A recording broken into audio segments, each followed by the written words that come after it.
આ સંતો એટલા આશીર્વાદ આપવા માટે આવ્યા છે કે સંતો હંમેશા પોતાના અનુયાયીઓને એક જ આશીર્વાદ આપતા હોય કે સુખી થાવ.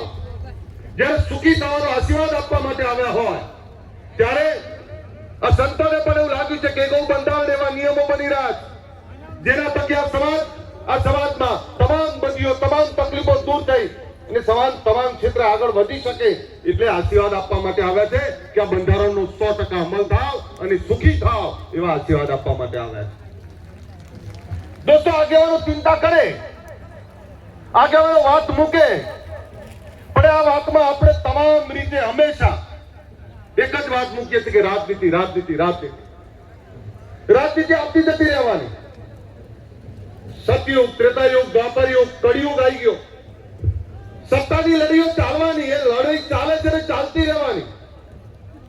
પણ જે લોકોનું આપણે નેતૃત્વ કરીએ છીએ, જે સમાજમાંથી આવીએ છીએ, એ સમાજને સાચી વાત, સાચી દિશા આપવાનું કામ આપણે નહીં કરીએ તો આવનારી પેઢી માફ નહીં કરે. આજે અહીંયા તમામ આગેવાનો બેઠા છે ત્યારે તમે જોયું હશે કે હજારો લોકો આવ્યા. હું પોતે, હું ને મારા પત્ની બે આયા છે. આ ગેનીબેને આમંત્રણ આપ્યું હતું. એ મને ના પાતી ઉભા ના કરતા, કારણ કે મારા પપ્પા આયા છે, મારા ઘરનાને લઈને આવ્યો છે. મેં એને કહ્યું કે ગેનીબેને કાલ મેણું માર્યું સાહેબ કે સજોડે આવજો, નહીં તો નિયમનું પાલન કોણ કરશે? મારી બહેનો અહીંયા બેઠી છે બધી.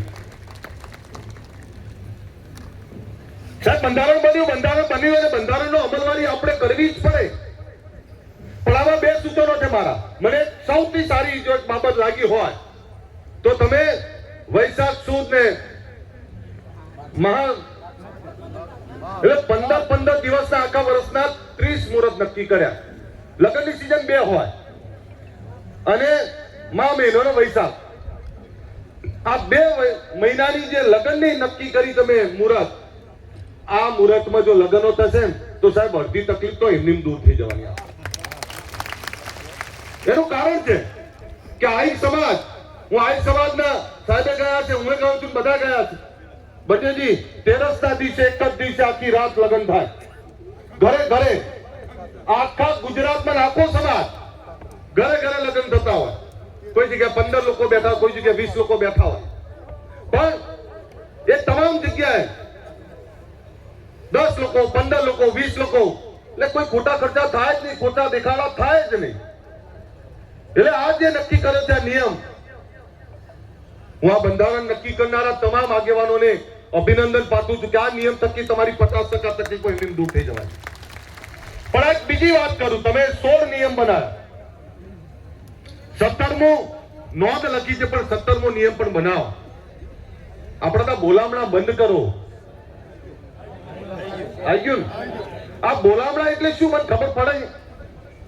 આપણે ત્યાં કોઈ માદું પડે તો એના ઓશિકા નીચે 10, 20 રૂપિયાની, 50 રૂપિયાની નોટ મૂકવાનો રિવાજ કેમ? તો કે આને દવાખાનાનું બિલ ભરવામાં તકલીફ ના પડે. આ રિવાજ એના માટે કરેલો. પછી તો 10,000 રૂપિયાનું દવાખાનાનું બિલ ને 2.5 લાખ રૂપિયા તો એ બોલામણા વાપરી નાખે. આ ના ચાલે. તમારે ખોટા ખર્ચામાં નીકળવું પડે બહાર. પણ બંધારણ બન્યું, સૌથી પહેલા સ્ટેજ વાળાને શપથ લેવડાવજો.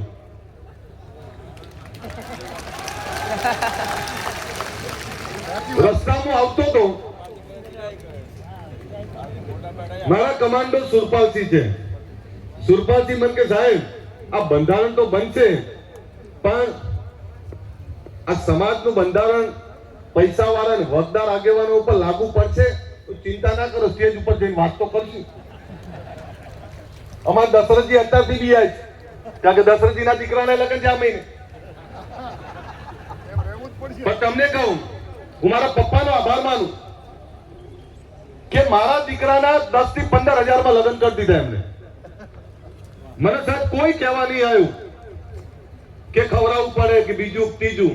મને આનંદ છે. અને ખરો પ્રસંગ તો કુટુંબ કબીલા વચ્ચે મજા આવે. તમે 5000 લોકોમાં કોને મળો? જાનૈયા આપણા માટે બધા જ માટે સન્માનીય હોય.